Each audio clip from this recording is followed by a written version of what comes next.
You will hear a number of different recordings and you'll have to answer questions on what you hear. There'll be time for you to read the instructions and questions and you'll have a chance to check your work. All the recordings will be played once only. The test is in 4 sections. At the end of the test, you'll be given 10 minutes to transfer your answers to an answer sheet. Now turn to Section 1. Section 1. You'll hear a man calling a catering company. First, you have some time to look at questions 1 to 5.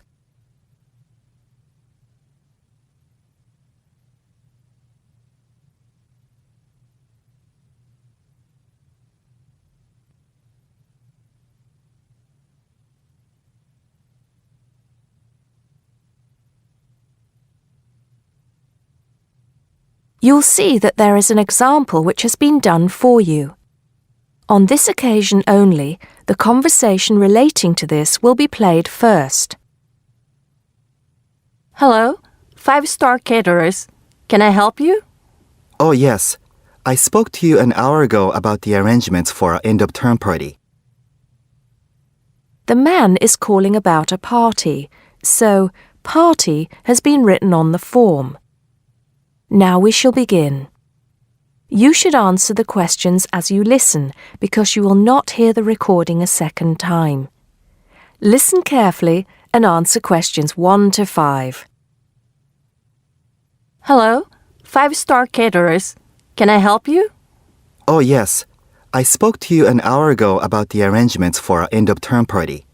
Oh, that's right. It's Mr. Saunders, isn't it? Actually, it's Sanders. That's S-A-N-D-E-R-S.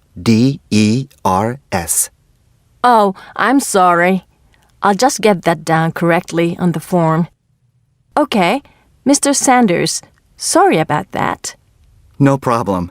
Well, I've got the details you asked for, so I thought I should call you back quickly and book. Good. Let's fill in the form, shall we?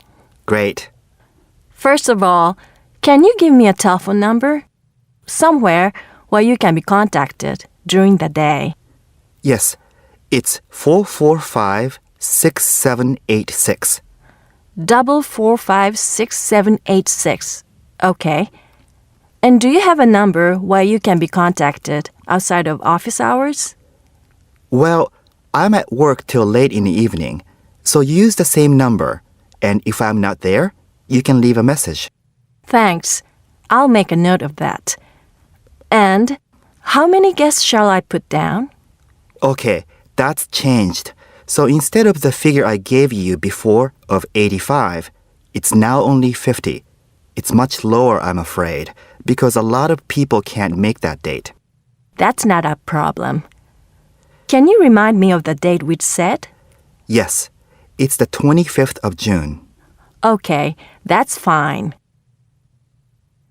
Before you hear the rest of the conversation, you have some time to look at questions 6 to 10.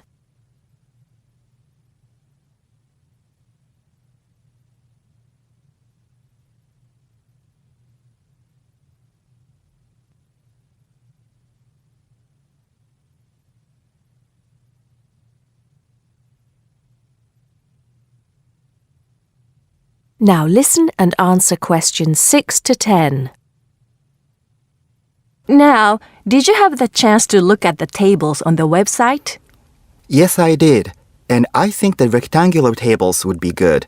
The long, thin ones. Yes, you could have 2 of those. The only problem is that they're for 24 people. So, you'd only seat 48 people that way.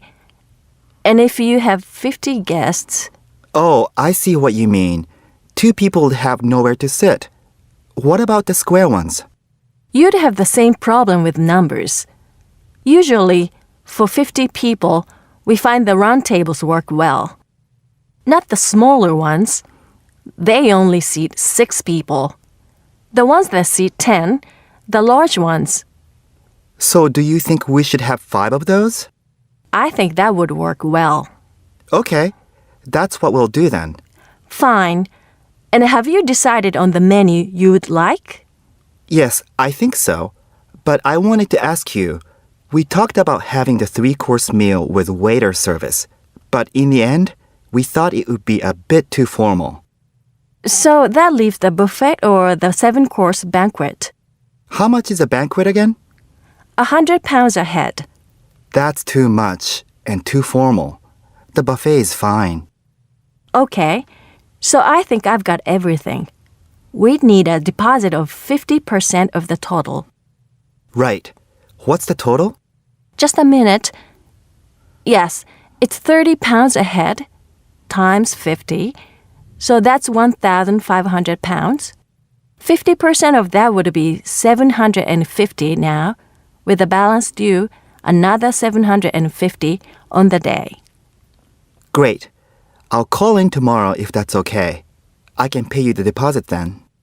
We'll look forward to seeing you tomorrow then. Okay. Thanks a lot. Goodbye. Goodbye. That is the end of section 1. You now have half a minute to check your answers.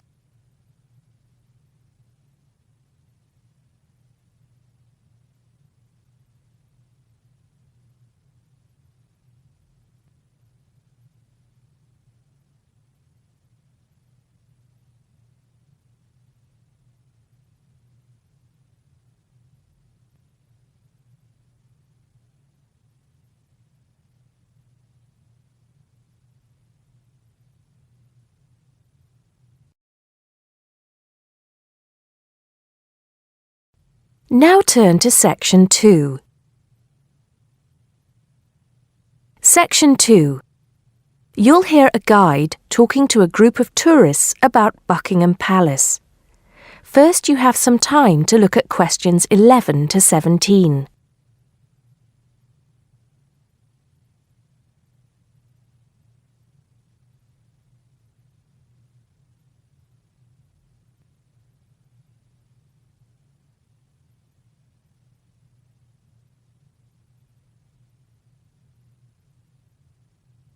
Now listen carefully and answer questions 11 to 17.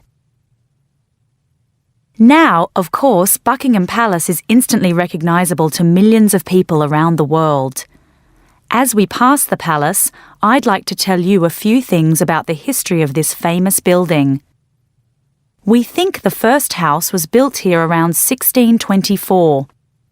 In 1674, that house burned down and a new one was built, called Arlington House after its owner, the first Earl of Arlington. Then, in 1703, the first Duke of Buckingham changed the design of the house and the name. It was then known as Buckingham House. The building we see in front of us now has undergone many changes since it was first built. The east front, which is the part we see from the road, was added as part of the work done by Queen Victoria and was completed in 1850.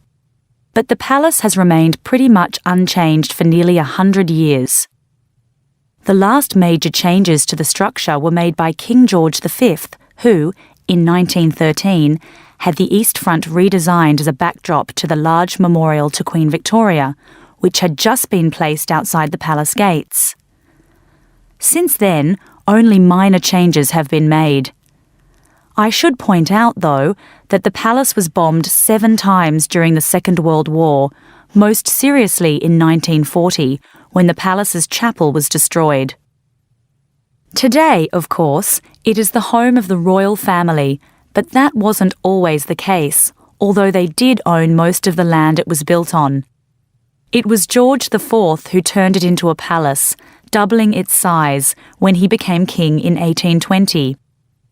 He had inherited it from his father, King George III, who, in 1761, had become the first royal owner of the building, though it was still not used as the home of the royal family, just as a private home for Queen Charlotte. It was known as the Queen's House at that time. King William IV finished the work after his brother, George IV, died. But King William never moved into the palace. In fact, in 1834, he offered it as a new home for Parliament after the Houses of Parliament were destroyed by fire. The offer was not accepted, though, and in 1837, when Victoria became Queen, the house became the main royal residence in London. However, Victoria and her husband, Prince Albert, found the house too small, so they carried out building work to further enlarge it. This included building the east front, which I've already mentioned as the part we are looking at now. Victoria was also responsible for moving the Marble Arch, built as a part of the palace itself in the 1820s, to where it stands today, separate from the palace on the corner of Hyde Park. For 20 years or so, the palace was often the setting for huge banquets, dances, and musical performances. This period lasted until Prince Albert died in 1861, after which Victoria spent very little time there, and the palace was hardly ever used. Before you hear the rest of the talk, you have some time to look at questions 18 to 20.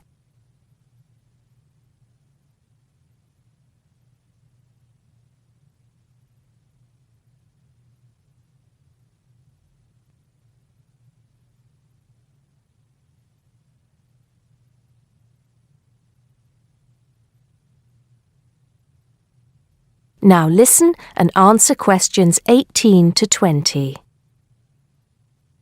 When Victoria died in 1901, Edward VII became king. He was responsible for most of the decoration inside that exists today, and the dark days of the later part of Victoria's reign were fairly quickly forgotten as the palace came back to life. The palace has been in continual use by the British royal family ever since. A lot of people ask me if they can visit the palace. One way is if you're lucky enough to be invited to one of the 3 garden parties usually held every year. As many as 8,000 people attend these, although most of them do not get to meet any members of the royal family, and they don't see much of the inside of the palace.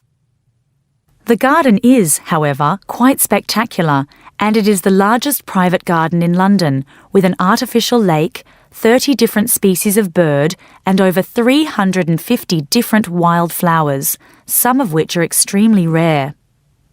Inside the palace, there are 240 bedrooms, 92 offices, and 78 bathrooms. There are also 19 staterooms, which are used for official engagements and ceremonies. Members of the public are only allowed to visit the staterooms, and then only in August or September when the monarch is not there.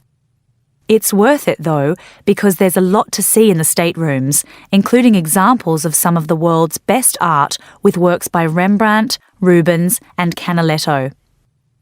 The tour, which lasts up to 2.5 hours, ends in the garden, where you can see more of the outside of the palace not visible from the road. That is the end of section 2. You now have half a minute to check your answers.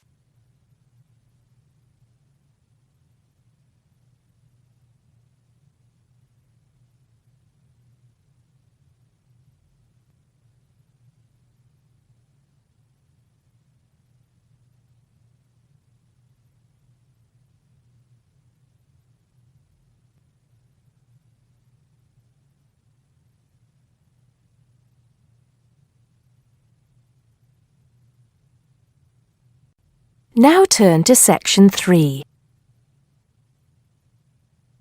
Section 3. You'll hear 2 university students discussing a social science lecture they attended. First, you have some time to look at questions 21 to 24.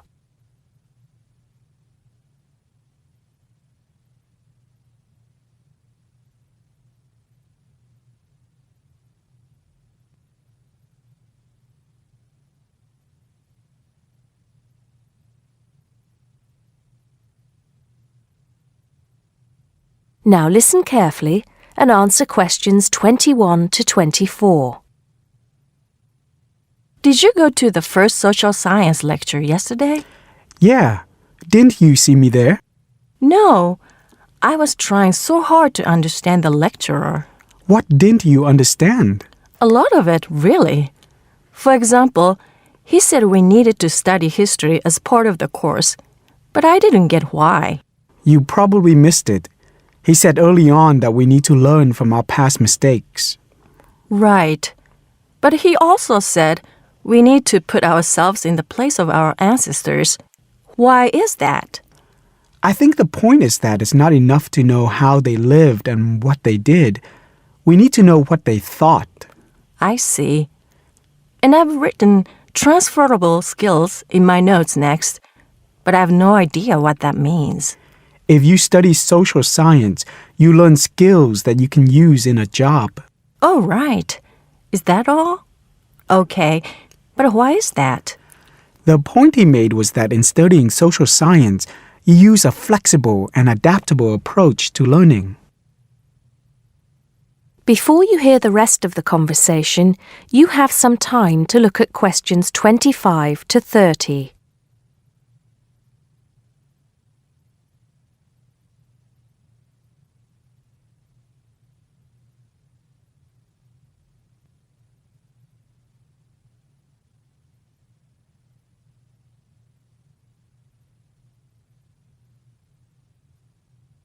Now listen and answer questions 25 to 30.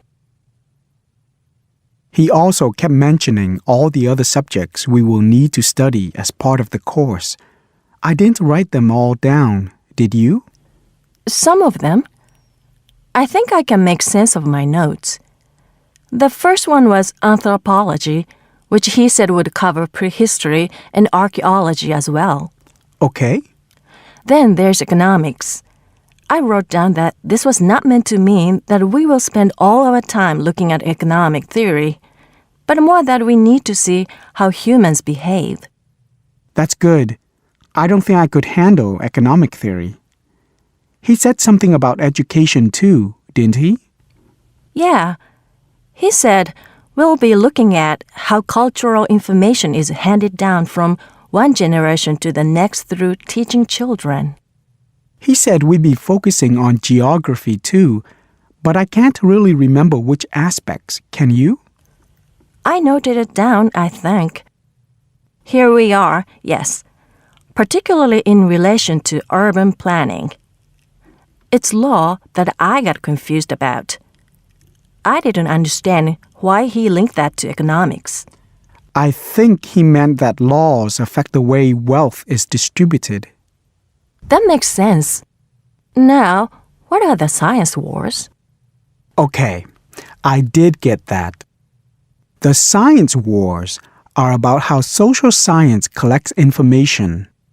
In sociology and social work, and in social science generally, they can only study patterns of behavior and observe. If you compare that to the way scientists work in physics or chemistry, it's very different because they use specific experiments that can be tested and which give concrete answers. Social studies is often accused of being unscientific. That's all. Okay. But it still looks like a good course, doesn't it? You don't have any regrets, do you? None at all. I'm looking forward to it. That is the end of section 3. You now have half a minute to check your answers.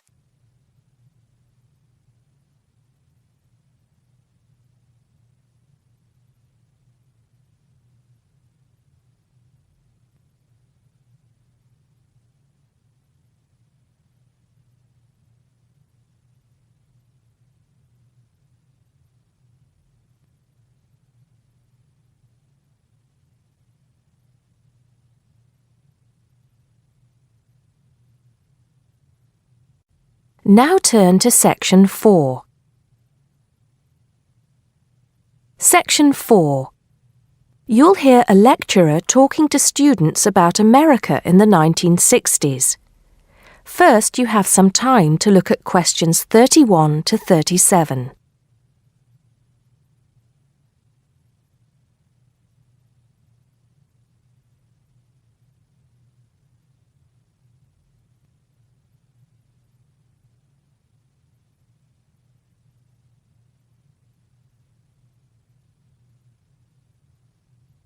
Now listen carefully and answer questions 31 to 37. We begin our examination of America in the 1960s with the usual caution. There is no sense in trying to understand any decade without looking at what came before. Those of you who still have outstanding coursework on the 1950s would do well to complete it now, if for no other reason than it will help make sense of the next series of lectures. But we must press on, and I'd like to begin my talk about the 60s with a reference to one of those things that came before, the post-war baby boom. With the end of the Second World War in 1945, there began in the USA an era of perceived prosperity and security. In short, people started to feel that the world was a much better and safer place to bring up children.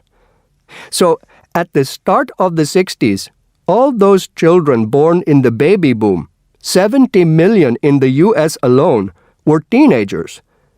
As the 60s progressed, and as this large number of people approached adulthood, there was a noticeable shift in the balance of power, and young people began to have a voice in ways that were not considered possible in the more conservative atmosphere of the preceding decade. Things were moving forward at a rapid pace. The literature of the time brought out all the taboos. Everything was covered, such as race in, for example, the book To Kill a Mockingbird. The role of women changed, and equality for women, well, let's just say that once certain books were published, women were no longer going to be satisfied with their roles as devoted wives and mothers. Through literature alone, the whole fabric of society was challenged, and by the end of the 60s, things would never again be as they had pretty much been for the preceding 40 years. It was a decade of protest, civil rights protests, feminism, the rights of minorities, the Vietnam War. All these causes led to peaceful and not so peaceful protests on college campuses and elsewhere. People had been given freedom of speech and they were going to use it. The crime rate rose to 9 times what it was in the 50s, as respect for the old order faded away. But it was also a time of great development. In medicine, the 60s saw the first heart transplant. In technology and the space race, where we saw the first American in orbit and lasers being invented at the start of the decade, and the first man on the moon, and the first primitive internet at the end. Before you hear the rest of the talk, you have some time to look at questions 38 to 40.